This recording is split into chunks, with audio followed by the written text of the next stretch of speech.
Baik, terima kasih Bu Dewi, selamat siang Prof. Munir dan Bapak Ibu semua.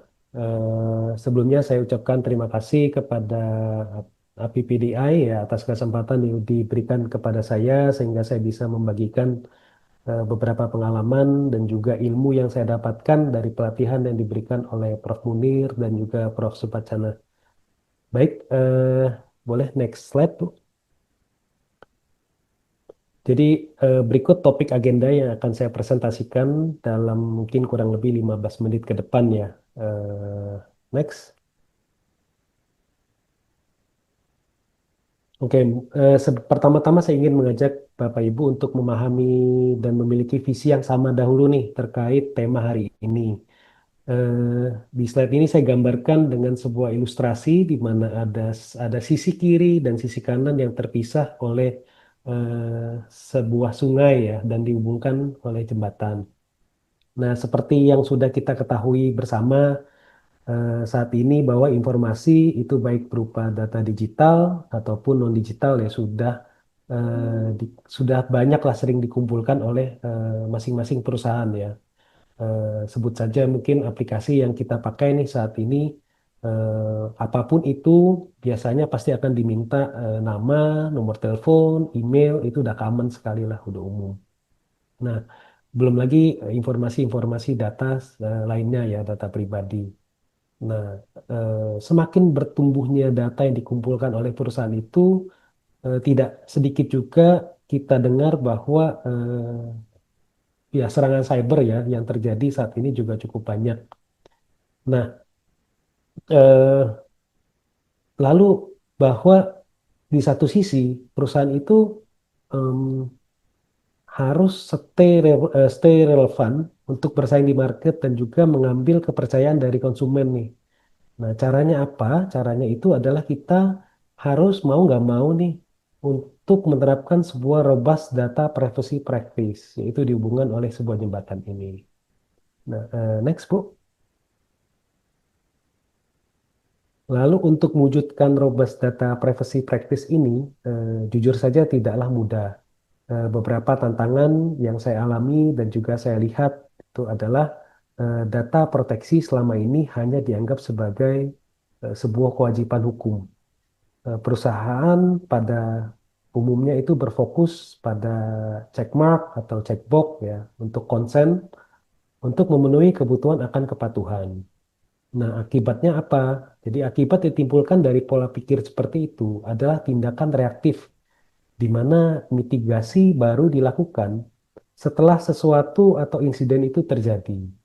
Nah, hal ini menyebabkan eh, timbul nih dampak yang lebih besar seperti biaya tambahan yang dibutuhkan mungkin ya untuk perbaikan reputasi yang turun akibat insiden. Lalu tidak sedikit juga teman-teman beranggapan bahwa kebijakan privacy ini menghalangi kebebasan untuk berinovasi. Nah, untuk bisa menciptakan value creation tadi, hal utama yang perlu dilakukan adalah mengubah mindset atau cara berpikir kita, di mana menjaga keamanan dan privasi data itu merupakan sebuah strategi investasi yang dapat mendukung perusahaan untuk tetap kompetitif. Next, Bu. Lalu bagaimana langkah-langkah untuk menciptakan value creation tadi? Nah, berikut beberapa contoh tahapan yang bisa kita lakukan, yaitu satu dimulai dari mengubah narasi nih, yang tadinya merupakan tugas dari Departemen Legal atau Departemen IT, itu menjadi sebuah agenda strategis perusahaan nih. Terus yang kedua, kita coba identifikasi proyek-proyek kecil yang bisa memberikan dampak yang besar, yaitu untuk quick win-nya. Lalu yang ketiga, melakukan alignment dengan KPI nih, dalam tanda kutip ya kita enforce lah ya teman-teman untuk ikut melakukan bersama-sama. Terus yang keempat, melakukan komunikasi dan branding campaign terkait menjaga keamanan data. Ini bisa dilakukan untuk internal ataupun juga eksternal. Jadi dengan mengalihkan fokus kita yang awalnya sekedar mematuhi aturan menuju menuju ke menciptakan nilai nyata. Jadi kita tidak hanya mengurangi resiko regulasi, tetapi juga ke depannya bisa memanfaatkan keamanan data ini sebagai pilar untuk pertumbuhan dan diferensiasi nih di industri tempat perusahaan kita bergerak. Next slide. Nah, berikut adalah beberapa aktivitas atau inisiatif yang dapat dilakukan beserta nilai-nilai yang dapat diciptakan baik bagi internal ataupun eksternal, yaitu melakukan klasifikasi data, membuat framework, melakukan pelatihan, dan peningkatan awareness. Eh, Nah, potensial value yang bisa didapatkan untuk internal itu adalah kita mempunyai aturan terhadap data yang lebih jelas nih, mana yang restrict, yang konfidensial, ataupun yang public, dan sebagainya. Lalu aturan main dan juga ownership terkait data itu lebih jelas. Lalu bisa mengurangi silo dan juga mempercepat proses, karena tadi sudah clear ya di awal. Dan juga bisa mengurangi human error.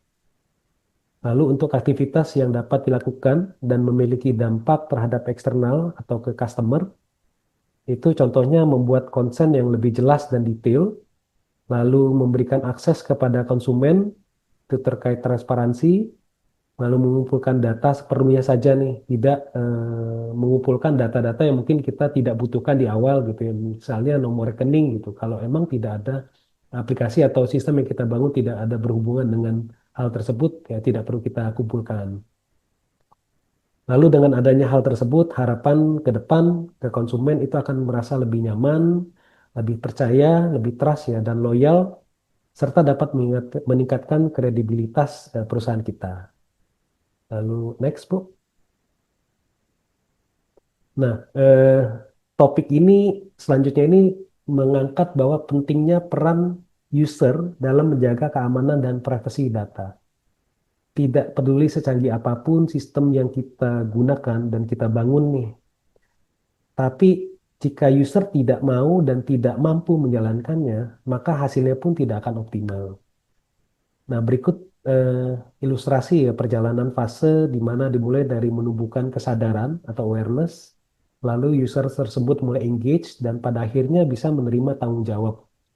Adapun aktivitas yang kami lakukan di sini adalah satu, kita melakukan campaign terkait keamanan data itu secara berkala. Lalu kedua, kita juga memasukkan materi tentang basic keamanan data itu melalui LMS atau Learning Management System.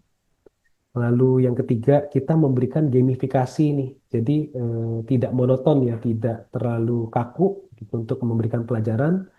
Seperti kita bisa memberikan kayak seperti kuis berhadiah gitu, ataupun melakukan internal simulasi phishing email. Lalu berikutnya kita juga masukkan program tersebut ke dalam KPI terkait compliance. Terus juga ini kita mau coba nih untuk membangun steering committee untuk data privacy.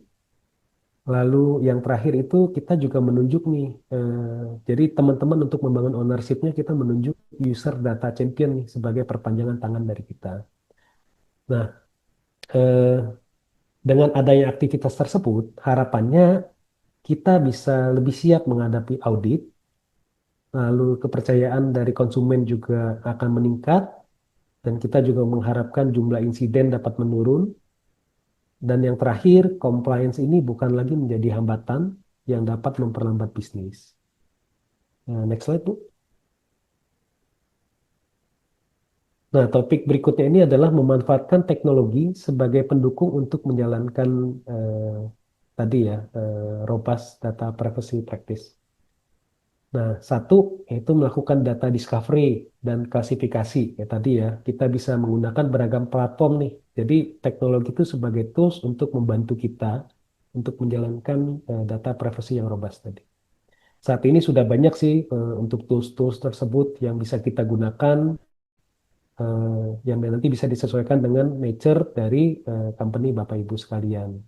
Terus yang kedua, kita melakukan pseudomisasi, seperti contohnya kita tidak menampilkan nomor telepon itu secara utuh, in 5 digit number di tengah-tengahnya kita bisa samarkan atau kita tutup. Lalu kita juga membangun API Gateway ini untuk sistem yang terintegrasi, ini dengan menggunakan token juga. Terus yang keempat, kita juga menambahkan audit trail pada sistem dan juga dapat diakses melalui dashboard. Jadi sebenarnya saat ini sudah ada teknologi yang cukup banyak nih, Bapak Ibu, yang bisa kita manfaatkan. Nanti tinggal Bapak Ibu bisa berkonsultasi dengan tim IT atau tim digital transformasi tempat Bapak Ibu bekerja, yang mana nih yang sesuai yang bisa diadopt untuk perusahaan Bapak Ibu. Next slide. Nah, dari penerapan keseluruhan langkah-langkah di atas tadi, tentu saja harapannya compliance tidak lagi menjadi sebuah hambatan ya, tetapi justru bisa membantu mendukung pertumbuhan bisnis dan berkompetisi sehingga juga bisa memberikan value added untuk perusahaan. Oke, next slide. Nah, terakhir untuk threats dan challenge di masa mendatang, ini saya coba kumpulkan juga dari internet ya, bahwa saat ini eh, implementasi untuk data ini sudah bersifat data centric security, di mana keamanan data tersebut tidak lagi dilihat dari jaringan gitu ya, tapi berfokus pada perlindungan data itu sendiri. Nah, pendekatan ini memastikan data tetap aman selama seluruh siklus hidupnya. Elemen kuncinya itu data centric security. Terus contohnya itu langkah-langkahnya kita bisa mengidentifikasi atau menentukan data mana yang perlu dilindungi. Lalu kita perlu melihat nih siapa saja yang menggunakan data itu yang bisa mengakses, itu ada kontrolnya dan juga menerapkan pelindungan yang tepat. Lalu yang kedua data minimization dan decentralized. Jadi tren ke depan itu data itu sudah tidak dikumpulkan lagi di suatu tempat di satu tempat ya, tetapi di masing-masing titik area. Ini terkait dengan mungkin kalau dari sisi IT ya federated learning di mana pemrosesan data itu dilakukan di site-nya masing-masing tempat data itu dikumpulkan. Nah, hal ini juga perlu didukung oleh edge computing. Terus juga menerapkan zero trust data arsitektur, di mana ya simpelnya ini kita tidak pernah trust atau always selalu melakukan verifikasi. Nah, lalu terkait berikutnya yaitu terkait AI ya tadi Pak Andreas sudah memaparkan dengan cukup lengkap, di mana ke depan mungkin perlu adanya aturan yang jelas nih terkait AI ya. AI sendiri juga bila kita adopsi dan kita gunakan dengan tepat itu bisa membantu untuk mengurangi nih resiko dari kebocoran data. Dan yang terakhir eh, ke depan itu mungkin dibutuhkan multidisiplin baru nih. Bahwa kita tahu nih saat ini mungkin DPO banyak dihandle di teman-teman legal ya. Nah, teman-teman legal sendiri kan pahamnya ini di dunia hukum nih. Nah, untuk bisnis acumen itu mungkin di orang lain lagi dan juga mungkin teknologi di orang yang lain juga orang yang berbeda. Nah, mungkin ke depan perlunya ada multidisiplin baru nih, yaitu orang yang memahami hukum dan juga bisnis acumen yang kuat dan juga paham terkait teknologi. Sekian dari saya. Terima kasih Bu Dewi, saya kembalikan.